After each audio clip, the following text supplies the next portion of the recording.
Hello, welcome to the Monday Agenda. The Monday Agenda today is slightly different from our usual program looking onto bilaterals between Tanzania and international community. Today we are looking onto pesticides, diseases, and their impact in our lives. And I'm very delighted on the program to have with me Mama Dora, Dr. Harry, and Dr. Vera Swai from Muhimbili hospital, but also from the university, looking onto how the pesticides, which are literally we're not consuming, but we're consuming them indirectly from what we take in our bodies, and what are the consequences, what are the possible impact that we have as we consume this program. So please welcome to the program, and thank you for being here on the program on the Monday Agenda. Thank you, Wasi.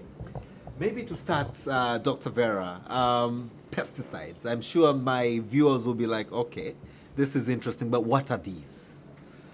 Thank you very much. Well, pesticides, I like to talk about chemical pesticides specifically because those are the ones that we are concerned about. So pesticides, these are chemicals that we use to kill or to repel pests. And pests, they are organic substances, organics, that compete with us for our food, that cause diseases to us, that cause diseases to our animals. Those we call them pests. So we want to destroy them, we want to get rid of them. We use chemicals. And these chemicals then they are called pesticides. Okay, so they for the purpose of eliminating, let's say, insects, the flies, you name those in the food systems.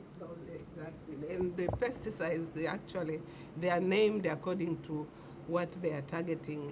If it's an insect, they are called insecticides. If it's a disease, most of the time it's caused by fungi, it's called fungicides. Then we have herbicides, because herbs, weeds, we call them herbs. They are herbicides. You find they are caricides, they are miticides, they are depending on what we are targeting. And sometimes we classify pesticides also according to the chemical groups that they belong to. So we have organochlorines, they have chlorine as the active molecule, we have organophosphates, we have pyrethroids, we have carbamates, depending on which chemical component is in the group is active. Okay. And if I may add, pesticides that we use in this country, Tanzania, we don't manufacture pesticides actually. We formulate pesticides. Chemical pesticides. Chemical pesticides, yes. We don't manufacture, we import.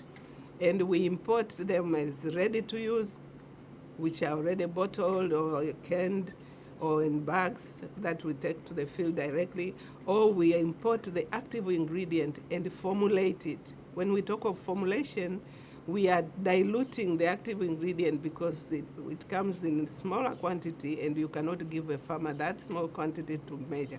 So we add in fillers and other carriers that will help us be able to handle it. That is what we call formulation. So we formulate pesticides in the country and we import pesticides that are ready to use. Dr. Vera, before I go on to my next question to Mama Dora, looking on to if we can do without them. Trying to contextualize your very good explanation in understanding what you just said, the formulation. We import them in the country. The government, the country has Dr. Harry, who I'm sure probably form your own think tank to advise the country at that level, either Ministry of Health or Trade, etc., on these chemicals, the formulation, because you're going to shortly look onto the impact that they have into the human bodies.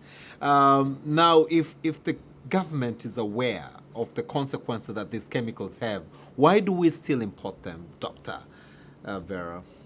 Yeah, the government has allowed us to import them because actually they need them in agriculture, they need them in public health, both for animal and humans. And in order to protect people and the environment, the government regulates the pesticides. So we have pesticide registration and control.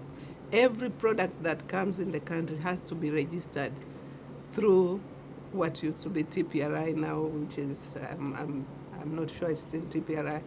They apply for registration.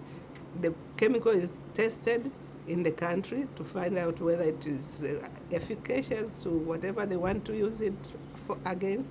And then they test the quality to see that the active ingredient that is specified is the same active ingredient that is being brought in. And they also look into the effects, environmental and human effects. But unfortunately, that information, we don't look for it as a scientist. We rely on the registrant, the manufacturer of pesticide, to tell us that this product is harmful to humans, it's harmful to the bees, it's harmful. That is the problem that we are facing. We don't have the resources that will make us go into toxicological investigation and make sure that the products that we are using are safe for us. We rely on the data that is provided, but the efficacy and the quality is tested by our institutions. So once they agree that this product can be used in this country, then the government gazettes it. So we have a pesticide gazette. They are gazetted pesticides that have been registered in the country, and the people who want to import products, they have to look into the gazette and pick those that have already been registered and bring them into the country. So we have a very long list. And they normally register formulations and not the active ingredient. And as we know, business, pesticides is business. So the people who are trading, they look at which product is selling very fast. So everybody wants to sell it, but they will give it a different name. So we have trade names and common names. The trade names, they differentiate the suppliers and whoever is selling, but the common name is the active ingredient itself. So you might have on the list of formulations, on the list of formulations, you can have even 900 different types of formulations. But when you look at what the active ingredients are, like, for example, I can give an example of mancozeb. Mancozeb in this country has more than 107 formulations of mancozeb. So you have different names of mancozeb, but it's still mancozeb. Then you find things like profenophos. Profenophos has 51 different formulations, and so on and so forth. Thank you. So people tend to sell what is selling fast and give it a name. So we register formulations. Okay. Mama Dora, just to understand, Dr. Vera has substantiated the use and application of chemicals, chemical pesticides in the farms, in the animal field sectors, etc. But can we now do without chemical pesticides in our food systems specifically? Before doctor tells us how then do we consume these chemicals, can we do without chemical pesticides in our food systems? Thank you for your question. Yeah, the question is really complicated, but I will try to answer it from the knowledge I have.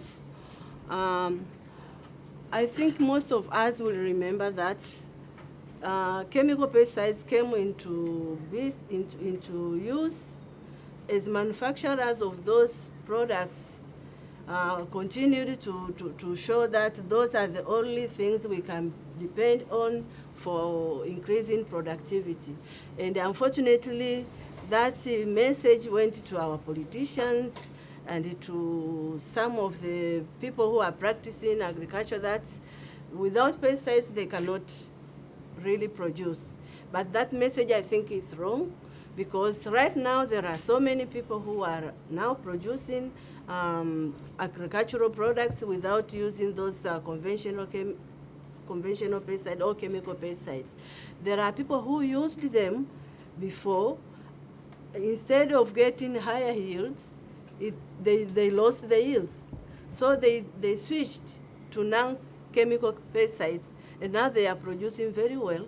There are methods that they are utilizing, methods such as agroecology.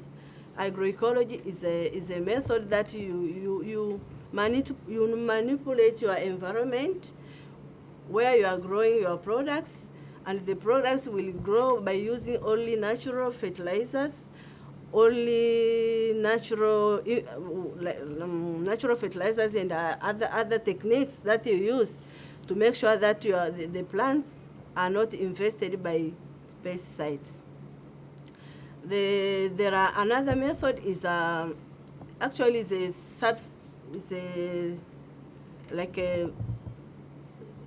agroecology. There is a subset of it which is organic farming. With organic farming, you just use organic manure, which you can make from the farm, or you can get from animals you are growing. You make them in such a way that they become very good fertilizer to help your products grow. And as far as pesticides are concerned, you can use also herbal pesticides, which are now being promoted all over the world, including in Tanzania. The law is now encouraging to promote use of herbicides as pesticides. We should not only rely on the chemical pesticides. Chemical pesticides should come in maybe in the last stage when other methods have failed. And you may also be aware that in previous years, even now, there is a program with the Ministry of Agriculture where they are practicing IPM methodologies. IPM is? IPM is Integrated Pest Management methodology.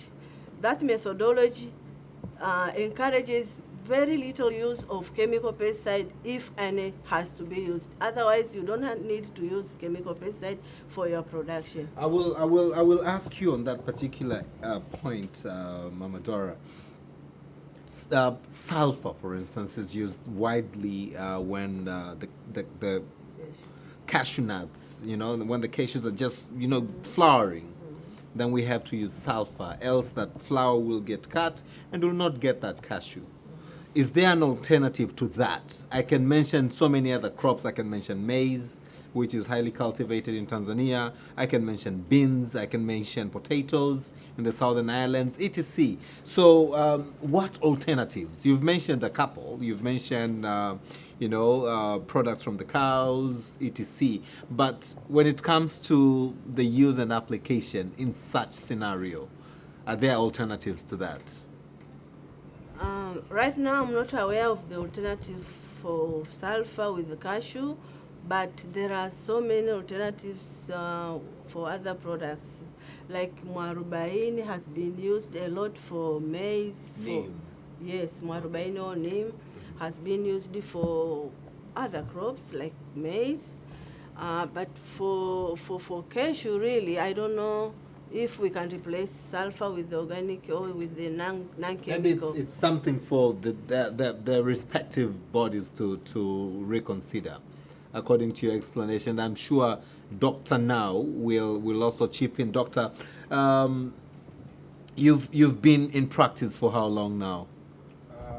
Since so you're talking about 12 years? 12 years. So yes. For the past 12 years, Doctor, you've been in the medical field. So you've seen, you've heard, you know so much. 12 years is such a great period. There's always something new to learn every day. Yeah. Doctor, how do chemicals come into our bodies? Is it only through food and the mouth and nose, or are there any other ways? And how then can we reduce, before we look onto the impact, the consumption of the exposure rather of chemicals into our bodies? Yeah. So thank you so much, Austin, for your question. Good question. So as a doctor, as a clinician, as you have said, my experience has spanned over 10 years now. And what we are seeing, of course, maybe I'm a little bit biased being an oncologist, I tend to see more of diseases that are non-communicable. And when I say non-communicable, it means the body itself misbehaves. The body is like a shamba, it's like a farm, And then if a farm is not taken care of very well, things go wrong. So non-communicable diseases, these are diseases that the body itself, after not being taken care of very well, it misbehaves. So if you look at cancer, if you look at kidney diseases, if you look at infertility, if you look at autoimmune diseases, these are all diseases that when you don't take care of your farm or your body, things go wrong. Chemicals can go into your body in 3 ways. 1, through direct contact, through the skin. Someone is holding a pesticide, which is a chemical pesticide, and it is poured onto the skin. It can always go through into your bloodstream, and it can affect any organ in your body. It can be inhaled. Some of the chemical pesticides can evaporate, or they can produce fumes, and therefore it can go through your nose and through your mouth because they are fumes.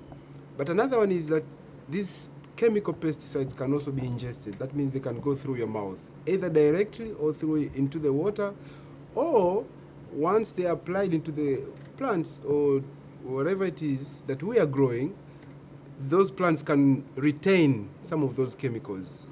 And then they find themselves harvested, they find themselves in the market. From the markets, they go into our kitchen.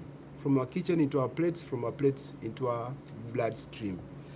And what even becomes a little bit tricky with these chemical pesticides and all this journey that I've explained.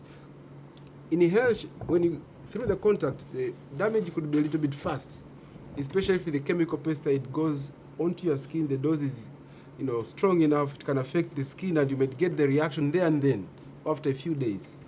But if it is inhalation, if it is ingestion, the effect is after so many years. And that's why it becomes difficult for us as scientists and Dr. Vera Mamadora to explain the effect of some of these chemicals because of the duration of the impact. It is felt after so many years. So some of these patients that we come across come with cancers, come with autoimmune disease and infertility issues into our clinics. They fail to link between what they are going through right now with what they used to do 5, 10, or 20 years. And that's where the trick is. So we need to keep on talking about chemical pesticides and how that effect is such, it takes such a long time that we actually now reaping, instead of reaping good harvest, we're actually reaping disease. Sometimes you're actually reaping bad budgets or huge budgets into the healthcare system because of how much we did invest into chemical pesticides. So I would say those could be quickly many 3 ways, but another one would be through, so you have a farm, you apply your pesticides, right? And then do your water irrigation. You have applied your chemical pesticide, you have done your water irrigation. Some of the chemicals can drain into the soil and into the water system. And then we do drill the Visima wells, so we can actually drink it. Okay? So it's a big one. And then the animals, if you talk with the poultry, you do your pesticides on your farm. Some of these harvests actually are eaten by the cows that the cow and the goats, name it. They can also go into the meat. So from the plants to the meat and to humans again. Yeah, so the journey is a little bit diverse, and it depends on the dosage and the duration of your consumption of these chemical pesticides. Absolutely right, Doctor. A series of follow-up questions, but I'll ask you one after the other. One, we have a tendency to believe that because we're not too much accustomed to probably salads, which are probably straight from the garden onto the plate. You wash them slightly and then you put them on the plate. But we tend to believe that because we boil, we cook, there's oil, there's that heating point. Are we in a position to say, believe, understand that there are some chemicals, if not all of them, being removed in the process of preparing the food? So you've talked about, we call them chemical pesticides. So these are actually chemicals. Yes. For us to remove these chemicals, you actually need another chemical reaction. To neutralize this chemical, right, you need another chemical reaction. So boiling may not give you that. Okay? Whatever boiling point. It may not. Okay. It may not. In any case, you may just remove the chemicals from the plant into the source that you actually consume. Maybe even make it easier to get into your body. Okay? Actually, to make a follow-up addition knowledge on that is that as you do your cleaning in the kitchen, using whatever detergents. Some of these detergents or some of these cleaning methods, they actually drain the chemicals not only from the plants, but even from the plates into our food and into the blood system. So chemicals are not easily taken care of once they get into the plants. It's very, very difficult. Yes. I'm going to talk about the impact on my next question, Doctor, but in relation to your response, your previous response when you mentioned NCDs, Yes. non-communicable diseases, I would like, Doctor, to get some examples from you. I know you've said they get into our blood systems, and I know amongst the non-communicable diseases are the liver problems. Yeah. Maybe you can give some more examples so that our viewers can actually appreciate the topic today that we're focusing on, to the health from the pesticides that are consumed directly, indirectly, or with or without our consent from the foods that we consume. So some of the non-communicable diseases that emanate from the consumption of these chemical pesticides. Okay, so I would pick just two. Dr. Vera has spoken about so many products that are in the market out there.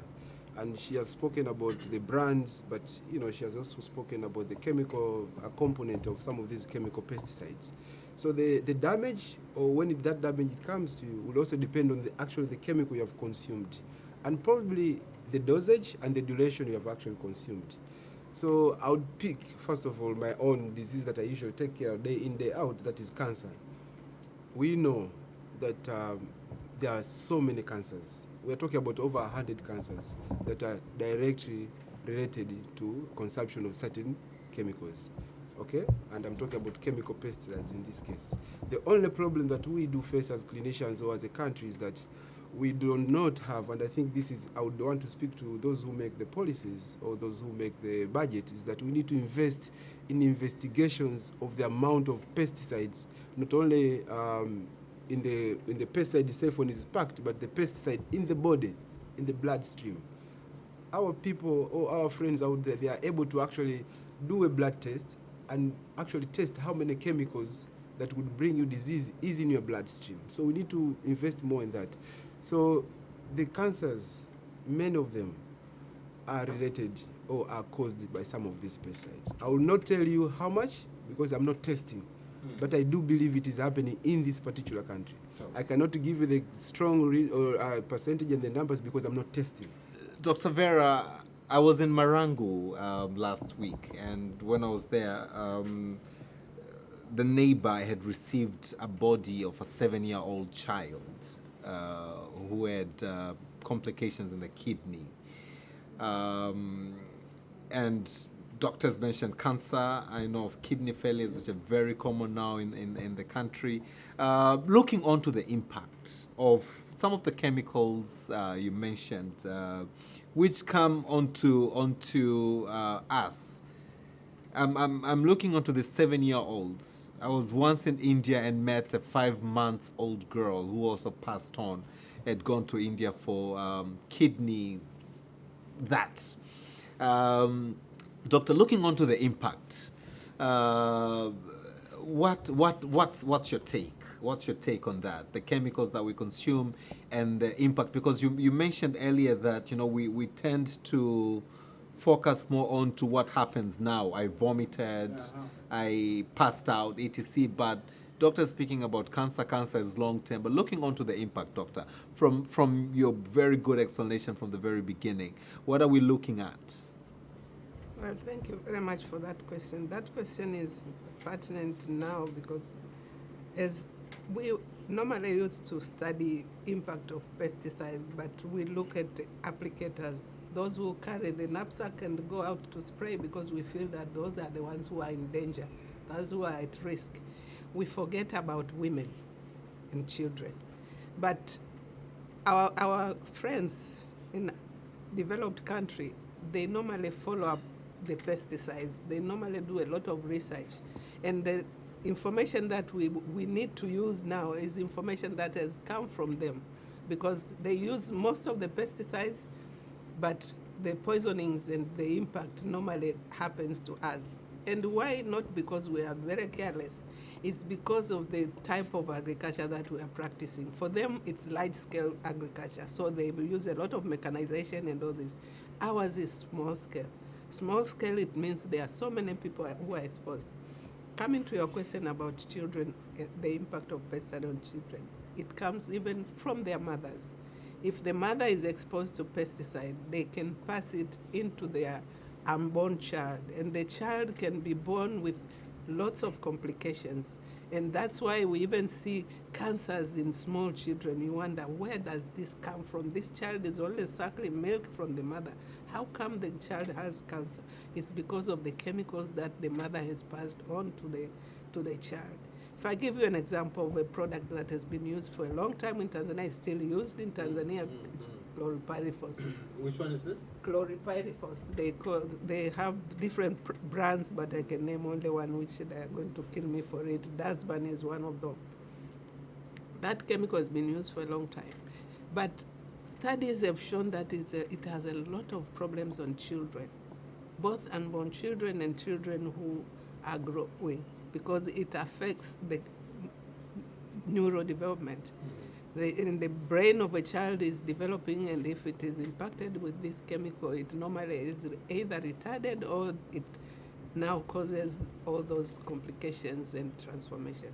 So we have a lot of chemicals that affect children through their mothers, because the mother is exposed to pesticides, and organophosphates, which substituted organochlorines, because organochlorines were seen to be bad and they accumulate in our body systems, and they said, okay, let's use organophosphates because they don't stay for a long time. These are the neurotoxic ones now. Organophosphates are neurotoxic and they affect children.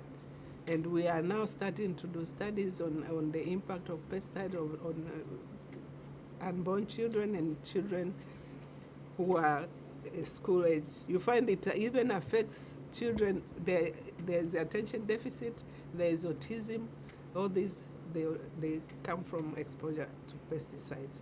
So it has a lot of impact on the health of children, yes. Mm-hmm. Yes. Mama Dora, you did mention earlier on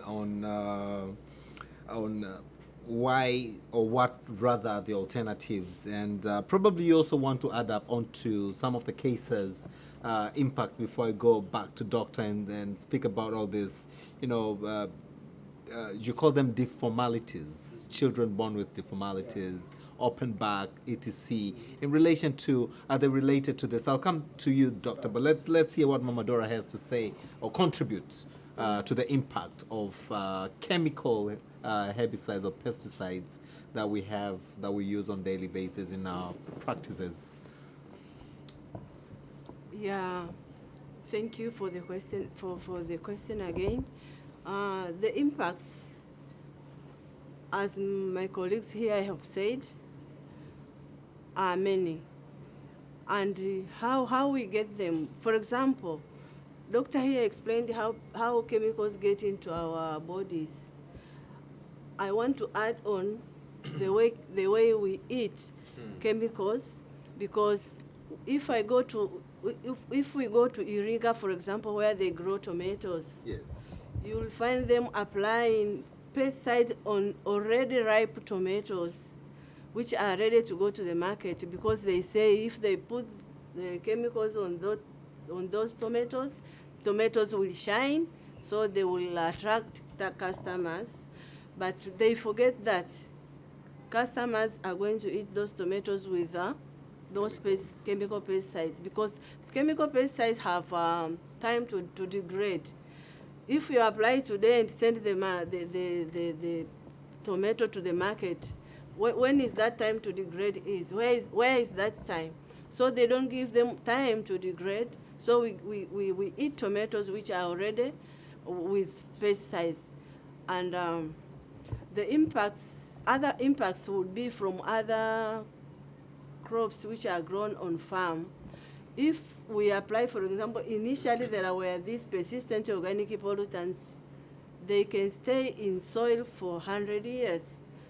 They can stay in soil for so long. If I plant my crops today, even in 10 years' time, that chemical pesticide is still in the ground and it will be uptaken by the plants which I will put there. For example, we people like to take mchai. If you grow mchai in an already polluted site, Lemongrass. yes. If you grow it in an already polluted site, and you take it as a drink, already you are taking it to your body. Wow. So impacts are many, and really we are getting them. Some people don't know, so we need some kind of information to go to the people so that they know where to grow, when to grow, what to use, and even the knowledge of which pesticides is more toxic or which is less toxic, because I know there is the conditions for registrations. They don't allow registrars to register the very highly toxic pesticide in this country, where people's knowledge is quite low. I want to come to that. And to understand, you've mentioned people need to know where to grow. Yes. People need to know where to grow. Yes. People need to know where they source their food.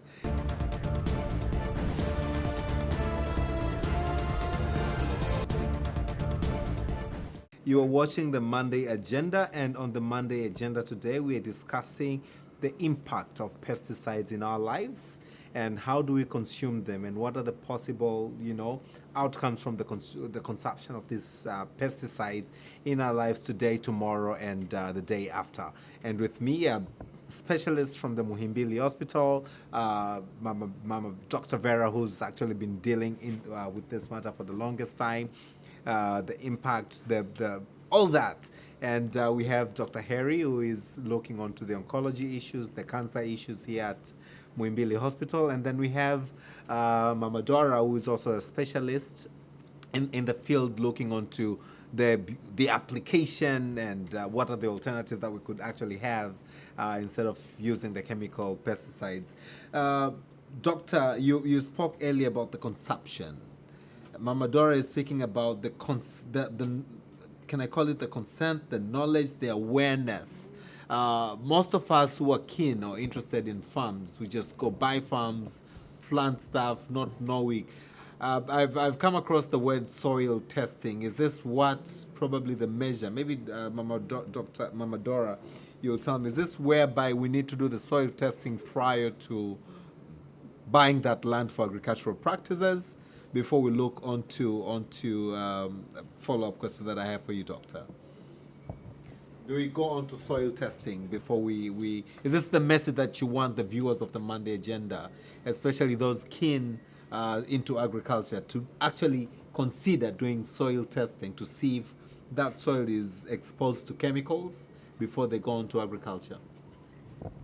That would be very good to do, and as I'm speaking, there are already soils in Tanzania which you cannot grow anything because they are already highly polluted. They are known. There are places where they stored chemical pesticides before. But even now, if you go and test the soil at that place, you will find that it is contaminated and you cannot grow anything. So soil testing will be important. And the other important thing is also, I think it's good practice to test the land where you are going to grow anything, to know that it is safe for growing the plants, like they do for fertilizers. You can't apply fertilizer wise. If you are wise, you won't apply fertilizer before you test what kind of fertilizer is needed in the soil. You just don't apply fertilizer. It should be the same with the testing with chemical pesticides. If the soil has too much residues, it's better to clean up that soil first, or to stop growing plants which will be eaten by people in that soil. Doctor, I came across, I got you, as you rightly said at the beginning, we are exposed to new knowledge every day. Recently I got exposed to, you've grown what Mama Dora said organically. You've not used any chemicals. You've ensured the transportation, the storage, the transportation, all is safe. And then it's received at common receiving points. Mabibo for bananas. I don't know the other one, Atilala. You know, we have different. And then this beautiful, struggling women and men who do food businesses, you know, just put them down there. They laid the tomatoes and onion and all the stuff down there, and dust, and to name it, what I came to learn known as biological. We have chemical and biological. Organic. Sorry. Chemical and organic. Agents, yeah, who now that we consume and then get exposed to diarrhea, etc. So, in terms of knowing what we eat, in terms of knowing what we consume, how, doctor, in your humble submission, you talk to patients day in, day out, do you tell them in terms of, you know, you just can tell someone know what you consume, but how then can we be very safe through the Monday agenda? Talk to my viewers, tell them this is how you're going to be safe, you know. Do you want to tell people to grow their own tomatoes at home? What it is? Thank you so much. So I usually get an opportunity to do what I call health talks or wellness talks. And I talk about so many things, but in the end, I usually talk about nutrition. And when I talk about nutrition, I usually speak directly to the mothers, because they do actually cook and they take care of the needs of the household. And I keep on insisting to them that whatever you do in the kitchen will may determine how your family fares in terms of health, or even yourself. So knowing how you cook or what you cook, but most importantly, where you actually buy your stuff, okay? Because all that stuff or where you buy can actually affect, in the end, your health or what disease you get. So what you've mentioned is very, very important, because you should know, you should be able to trust the person who sells the product to you, how they grow it, if you can, okay? Because I have seen people coming up with shops, call them fresh farm, meaning that they have got their, you know, products direct from the farm to where you find them to the market. This is very important, to keep on encouraging people to buy as much as they can and whenever they can from someone who sells things that are grown organically and they're well stored. If you can get that knowledge, the better for you. If you can't, then you leave it the rest to God. But another would be growing your own stuff. Because growing your own stuff or growing your own products has two advantages. First of all, it is fresh. But if you grow your own stuff, that's a daily activity, or what we call physical activity. As you move around, you're actually doing exercise. Again, it's an added advantage to your well-being or to your health. So I do encourage people who have big plots to do the way we used to do it in long time ago. I grew up in Sinza. When I was growing up as a young child, mchicha, I never used to go and get it from the farm, from the market. Mchicha was just behind our back, okay? Mchicha, all these other veggies, we used to grow them actually next to our houses. But all that has gone. We could try, for us who are buying now plots away from the city, to maintain that. Some people actually grow. I've seen a documentary where someone has grown whatever they sell in that particular hotel. In the corridors, you know, in a very special ways, they still grow tomatoes in the hotel, and then the hotel owner buys from the guy from there. So he knows where his tomatoes coming from. He actually picks it from the tree, you know, from the whatever it is, so from the plant itself. So I would encourage people as much as they can to know where their products are coming from. Just going to the shop and just picking up without asking where this stuff is coming from. They've been speaking, Mama Dora was speaking about people spraying chemicals so that something looks shiny. Maybe people even apply chemicals that it does not rot so quickly, you know? Yeah. You know, that kind of stuff. Yeah. All that stuff is not good. So if you know where you're buying from, if you can grow it, you're better off than the person who buys, if you can actually grow it. Dr. Vera, you're burning. I'm giving you that 1 minute of fame. Tell us, there's something that you want to talk to our viewers in relation to pesticides and our health and the food and everything that we consume, and probably talk to the policymakers, to the authorities about all the stuff that have either been banned abroad, but they still find markets in Tanzania. To the viewers, some of them are farmers. how actually the farmers, what they do, they know that they're applying pesticides and pesticides are harmful. And many of them, they have their own small plots for their own food that they use in their houses. They don't spray those plots. Then you ask yourself, why are you poisoning other people? Why can't you try something that will be safe for both of you and the other people? Because you don't always eat your own household. You go to places where like the weddings and all these kinds, you eat. Your children are in boarding school or in day school where they get food, and this food they buy your tomatoes and then they poison them. So please try to grow crops in a safe way, and it is easy to grow because we grow crops that we export. We don't spray that much because when the crops go to Europe, they test them. If they find pesticide residues, they don't buy them. So you find those people who are growing vegetables for export, they don't use as much pesticide as we use for our local markets. So it's very important that we try and grow the crops knowing that we are poisoning other people to try and minimize. Then when we look at, for the government is putting a lot of effort now to promote pesticides, I would say. But when I look at the agricultural sector, it's only 26% of the people in Tanzania who use pesticides. 26%. 26% of farmers are the ones who use pesticides. Why are you neglecting the almost 70%? The government should put more emphasis on the 70% who over the years they have managed to grow their crops without using pesticides or using minimum pesticides, and help them improve that cropping system and the way they crop, so that at least we can reduce the use of pesticides. They are using taxpayers' money to help the pesticide business prosper. And then there's a problem that I've noticed about law, which I'm sure we'll discuss other times. The pesticide law has been changing every now and then. Then you ask yourself, why are we changing the pesticide law all the time? What is the problem? Whose interest are we trying to serve by changing the law?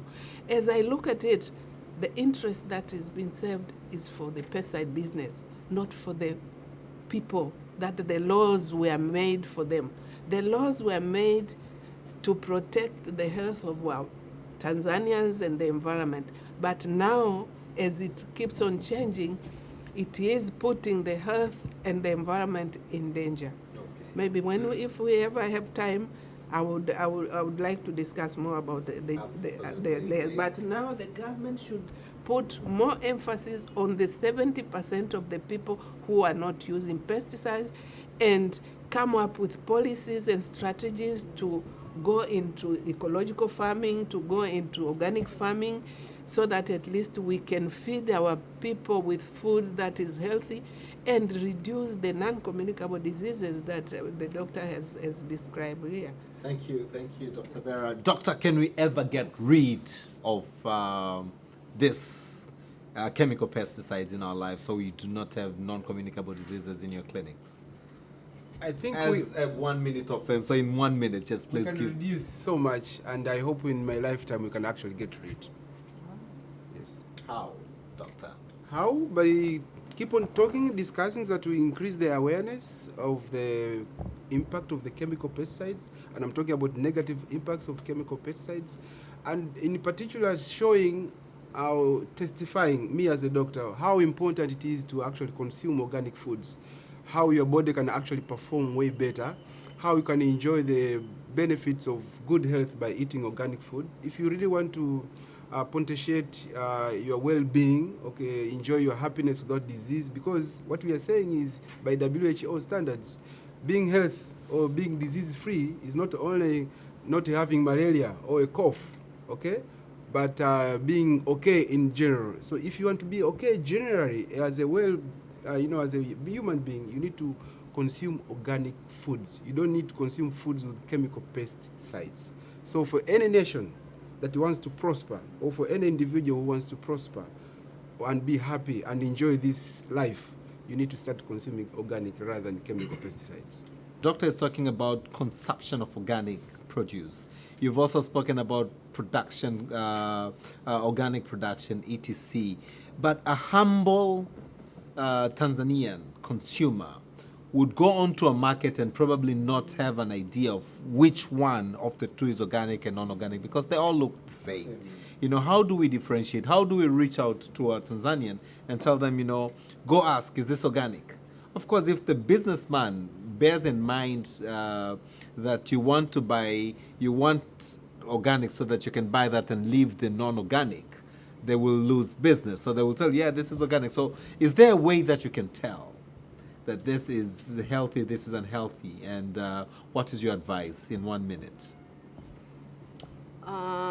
A very simple way to check which is organic and which is not organic is to look on how it appears. Sometimes very bad looking tomatoes may be very good, may be organic, than the very good looking tomatoes which have been grown with a lot of chemicals from the plant, from the seedling to the harvesting. But in general, it's difficult to differentiate on the market. For example, mchicha, this the spinaches. How will you tell this is organic and it's not organic? That's why we on the other side, on the organic side of production, who are promoting organic production, we would like to see different windows in the market which are certified by the organic certifiers, that these people are really selling organic. In the market like Ilala, we should have places where organic is selling and where they are selling organic products and where they are selling these other non-organic.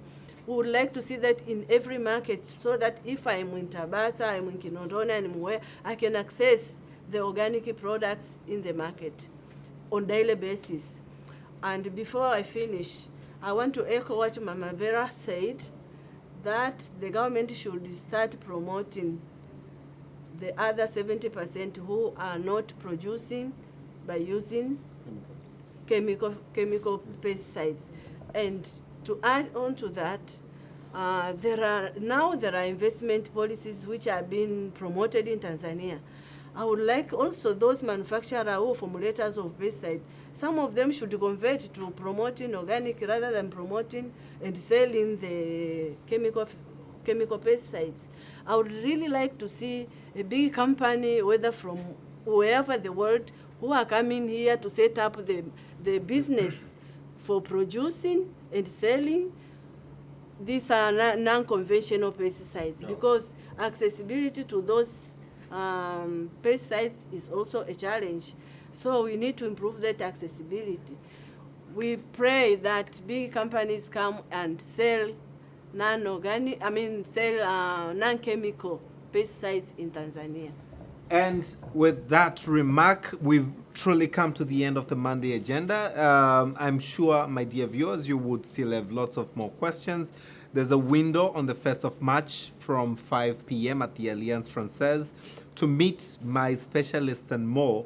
We're going to be debating on the pesticides and the impact that they have in our community. And so please be there and learn more, ask more, engage more, so that we take care of ourselves. We all say and we all know that the number one investment in life is your health. If you're not healthy, you can't go work, you can't do anything. So let's be aware and conscious of what we consume, because what we consume is what determines our tomorrow. Thank you very much, my dear guests of the Monday Agenda. I'm your host, Austin Makani, and this was the Monday Agenda. Stay tuned.